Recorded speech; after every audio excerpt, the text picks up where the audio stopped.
আসসালামু আলাইকুম। আজকে সূরা বাকারার 10 নম্বর আয়াত নিয়ে কথা বলতে চাই। হয়তো অনেকে বলতে পারেন যে কোরআনের আয়াত নিয়ে কথা বলার সময় পিছনে কেন আগুন জ্বালিয়েছি। কারণ আজকে কথা বলবো মুনাফিকদের সম্পর্কে। আর আমরা সকলেই জানি মুনাফিকদের অবস্থান হবে ইন্নাল্লাহা জামিউল মুনাফিকিনা ওয়াল কাফিরিনা ফি জাহান্নামা জামিআ। অর্থাৎ সবচেয়ে জাহান্নামের নিকৃষ্ট একদম নিচে তলদেশে কি হবে, তাদের স্থান হবে। যাই হোক, মূল কথায় আসি। আল্লাহ তাআলা সূরা বাকারায় বলেছেন, ফি কুলুবিহিম মারাদুন ফাসাদাহুমুল্লাহু মারাদা ওয়া লাহুম আযাবুন আলীম বিমা কানু ইয়াকযিবুন। তাদের অন্তরে রোগ আছে, অতঃপর আল্লাহ তাদের রোগ আরো বাড়িয়ে দিয়েছে, আর তাদের মিথ্যার কারণে তাদের জন্য রয়েছে যন্ত্রণাদায়ক শাস্তি।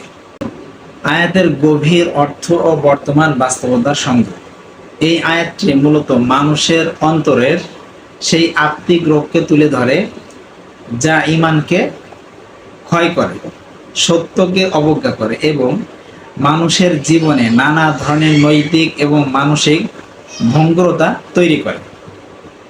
এই রোগ হলো দ্বিধা, মিথ্যা, বিচারিতা, সন্দেহ এবং আত্মবিশ্বাসহীনতার মিশেল। আয়াতের প্রথম অংশ, তাদের অন্তরে রোগ আছে, এর মানে শুধু শারীরিক রোগ নয়, বরং অন্তরের এক গভীর সংকট। যেসব মানুষের হৃদয়ে সন্দেহ বাস করে, যাদের বিশ্বাস কমে আসে, যারা সত্য এবং মিথ্যার মধ্যে পার্থক্য করতে পারে না, তাদের অন্তরে সেই রোগ জন্ম নেয়। এরা কখনো সরলতার পথ ধরে চলে না, বরং বিভ্রান্তি, দ্বিধা এবং অন্ধকারে পড়ে যায়।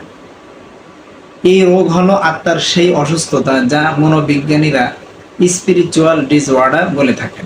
এরপর বলা হয় ফাযাদাহুমুল্লাহু মারাদা, অর্থাৎ আল্লাহ তাদের রোগ আরো বাড়িয়ে দিয়েছেন। কেন? কারণ তারা মিথ্যা বলেছে, সত্য অস্বীকার করেছে এবং নিজেদের ভুলকে স্বীকার করতে চায়নি। যখন কেউ নিজের ভুল মানতে চায় না, তখন তার অন্তরও আরো ক্ষতিগ্রস্ত হয়। আল্লাহ এমন মানুষদের হৃদয়কে আরো কঠিন করে দেন, যেন তারা সত্যকে দেখতে না চায়।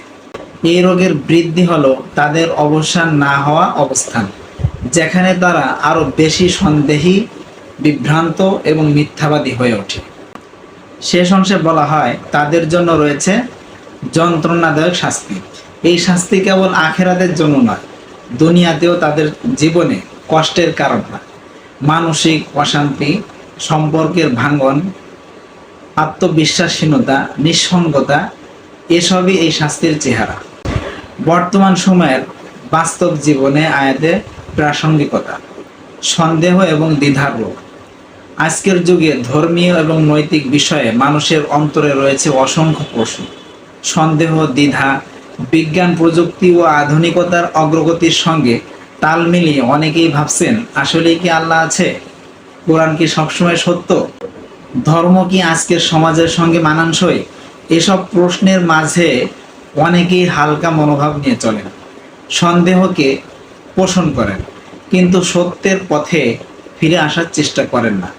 এটাই সেই অন্তরের রোগ যা আয়াতে বলা হয়েছে।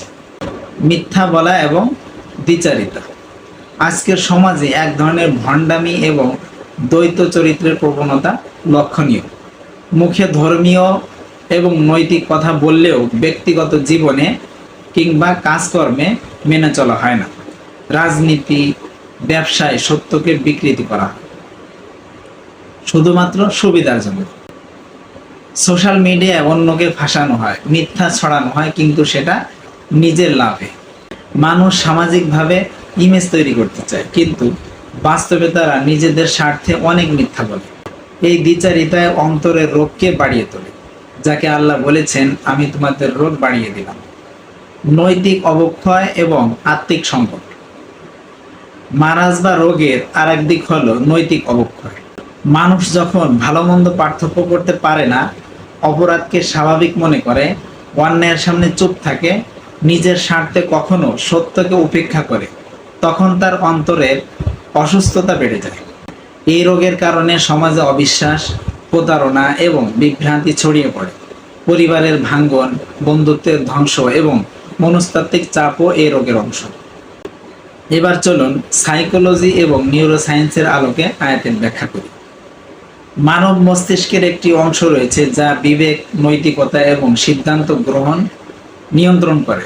যখন কেউ বারবার মিথ্যা বলে কিংবা নিজের ভুলকে গোপন করে, তখন সেই অংশের কার্যকারিতা কমে যায়। সময়ের সঙ্গে সঙ্গে সে মিথ্যা বলতে অভ্যস্ত হয়ে পড়ে এবং সত্যকে অস্বীকার করতে শুরু করে। এটাই হচ্ছে আল্লাহর ভাষায় অন্তরের রোগ। নিউরোসায়েন্সে নিউরোপ্লাস্টিসিটি বলে মস্তিষ্কের নিউরনগুলো অভ্যাসের উপর নির্ভর করে নতুন করে গড়ে ওঠে বা দুর্বল হয়। দীর্ঘদিনের ভুল চিন্তা এবং আচরণ মস্তিষ্ককে এমনভাবে বদলে দেয় যে সৎ পথে ফিরে আসা কঠিন হয়ে পড়ে। দুনিয়া এবং আখিরাতের শাস্তি। অন্তরের এই রোগ কেবলই ব্যক্তির জীবনকেই ধ্বংস করে না, তার পরিবার, সমাজ এবং পরবর্তী প্রজন্মকে প্রভাবিত করে।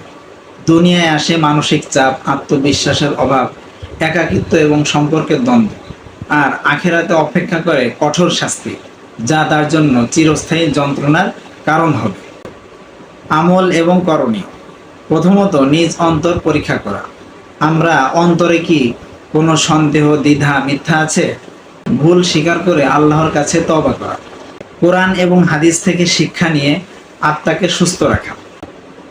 সত্য কথা ধৈর্য এবং বিনয়ের সঙ্গে গ্রহণ করার অভ্যাস করা। নিজের চারপাশের মানুষের কাছে মিথ্যা না বলা। ভালো আমল যেমন নফল নামাজ, কোরআন তেলাওয়াত, দোয়া এবং সদকা বৃদ্ধি করা। আল্লাহর নিকট সাহায্য চাওয়া, হে আল্লাহ, আমাদের অন্তর থেকে রোগ সরিয়ে দাও, আমাদের হৃদয়কে হৃদায়ত দাও।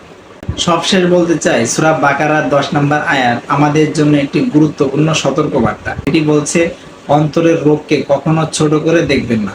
ছোট ছোট মিথ্যা, সন্দেহ, দ্বিধা, দ্বিচারিতা দীর্ঘদিনের মধ্যে এক ভয়ঙ্কর অন্তরীণ ক্যান্সারে পরিণত হয়।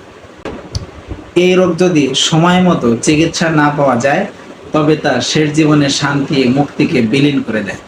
সুতরাং আজ থেকে নিজের অন্তরকে ভালোভাবে বুঝুন, নিজেদের ভুলের প্রতি সৎ হন, সত্যের পথে ফিরে আসুন, কারণ আল্লাহ আমাদের সর্বদা ক্ষমাশীল। কিন্তু তার দয়া অর্জন করতে হলে আমাদের ইচ্ছা শক্তি এবং তাওবা প্রয়োজন। আল্লাহ আমাদের সবাইকে অন্তরের সেই রোগ থেকে মুক্তি দান করুন। আমিন। আসসালামু আলাইকুম।